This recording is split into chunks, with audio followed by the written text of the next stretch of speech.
देश भर में विपक्षी एकता को एकजुट करने की कवायद में जुटे बिहार के मुख्यमंत्री नीतीश कुमार का आज यानी बुधवार को झारखंड की राजधानी रांची में आगमन होने जा रहा है। आज शाम को ही झारखंड के मुख्यमंत्री हेमंत सोरेन से उनकी मुलाकात होगी और जाहिर सी बात है इस मुलाकात को लेकर के झारखंड के सियासी गलियारों में चर्चा का बाजार गर्म है।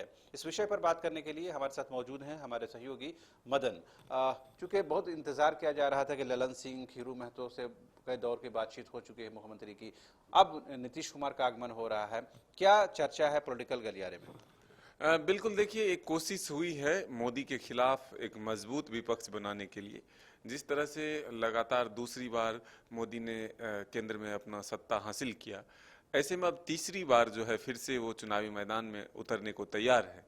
तो अब जिस तरह से आप देख रहे हैं कि पिछले कुछ ही दिनों पहले जो है राहुल गांधी की सदस्यता भी खत्म हुई है, तो ऐसे में कांग्रेस के जो रफ्तार थे, चाहे वो भारत जोड़ो अभियान के तहत या फिर अन्य जो कार्यक्रम के तहत कांग्रेस ने जो एक देश स्तर पर अपनी मजबूती बनाने की कोशिश की थी, उसमें एक छोटा सा ब्रेक जरूर लगा है, जिसमें कि राहुल गांधी की सदस्यता गई है।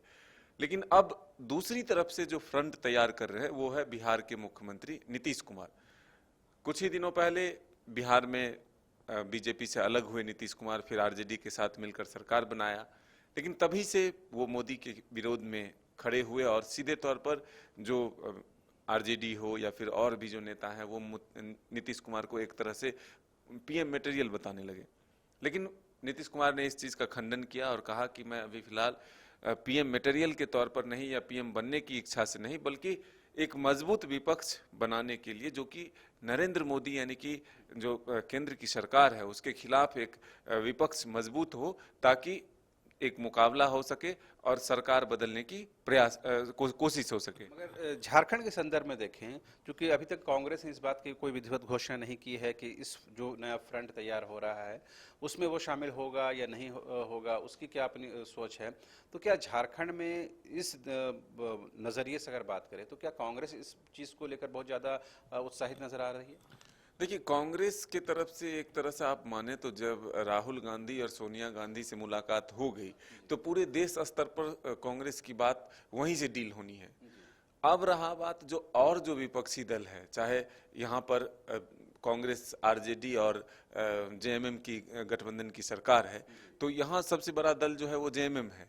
तो जेएमएम के मुखिया हेमंत सोरेन है, तो हेमंत सोरेन से मिलकर एक तरह से यह तैयार किया जाएगा कि झारखंड में साथ मिल चुका है यहाँ जो सत्ताधारी दल है। मुख्य रूप से नीतीश कुमार का फोकस ये है कि जो सत्ता में दल है या फिर विपक्ष में भी है, जो मजबूत है हर प्रदेश में राजनीतिक दल, वो बीजेपी से अलग है, उनको एकजुट किया जाए और इसी प्रयास के तहत यहाँ भी पहुंचे हैं। तो कांग्रेस का हमने बताया आपको कि कांग्रेस में जब सोनिया गांधी और राहुल गांधी से बातचीत हो गई, मुलाकात हो गई, तो देश स्तर पर कांग्रेस किसके साथ है, क्या वो विपक्ष में इस विपक्षी एकता में शामिल है या नहीं, ये वहां से तय होना। इसलिए कांग्रेस के कार्यकर्ता या नेताओं से ज्यादा यहाँ पर बातचीत की संभावना नहीं है, मुलाकात की संभावना नहीं है, या फिर ये कहे कि कांग्रेस के कार्यकर्ता या नेता उतने उत्साहित नहीं है। ये क्या 2024 के विधानसभा चुनाव या पार्लियामेंट्री इलेक्शन में, क्योंकि जो बिहार से लगे जो ज़िले हैं झारखंड में, वहाँ पर जेडीयू का, आरजेडी का प्रभाव रहता है, तो क्या इस बार कुछ उसका समीकरण बदल सकता है, कुछ फायदा नुकसान दिखता है? देखिए, ये अगर मजबूत विपक्षी एकता बनती है और एक मंच पर आकर एक साथ अगर चुनाव लड़ते हैं तो इसका असर पड़ता है। आप देखिए, पिछले बार अगर 2019 में चुनाव को देखें तो झारखंड में भी एक मजबूत विपक्ष तैयार हुआ, चाहे कांग्रेस हो, आरजेडी हो और जेएमएम हो। तीनों के वोट एकजुट हुए, एक साथ मिले, तब जाकर के बीजेपी को यहाँ पर हराने में वो कामयाब हुए। ऐसे में अगर बिहार से सटे हुए जो जिले हैं, यहाँ पर भी देश स्तर पर अगर एक मजबूत विपक्ष बनता है, आरजेडी, कांग्रेस, जेएमएम तमाम दल जो है इसमें शामिल होता है, जेडीयू, तो फिर जाकर के ये कह सकते हैं कि एक कड़ा मुकाबला देखने के लिए मिल सकता है। लेकिन फिलहाल लोकसभा और विधानसभा चुनाव के अपने अपने मूड होते हैं, अपने अपने इश्यूज होते हैं, उसके आधार पर लोग मतदान करते हैं। आपने देखा कि झारखंड में ही 12 सीट बीजेपी जीत जाती है लोकसभा की, लेकिन वही सत्ता जो विधानसभा के चुनाव होते हैं उसमें सत्ता गंवानी पड़ती है।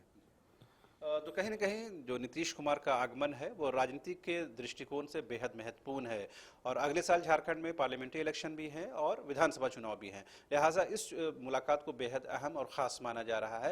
लेकिन बड़ा और अहम सवाल ये होता है कि इस मुलाकात का आउटकम क्या होता है, क्योंकि उड़ीसा के मुख्यमंत्री नवीन पटनायक से मुलाकात के बाद कोई बहुत ज़्यादा पॉलिटिकल आउटकम निकला नहीं है। वैसे में देखने वाली बात होती है कि हेमंत सोरेन से मुलाकात के बाद कुछ प्रतिफल, कुछ आउटकम निकलता है कि नहीं। फिलहाल वेलकम टू चाचा मामा दंगल।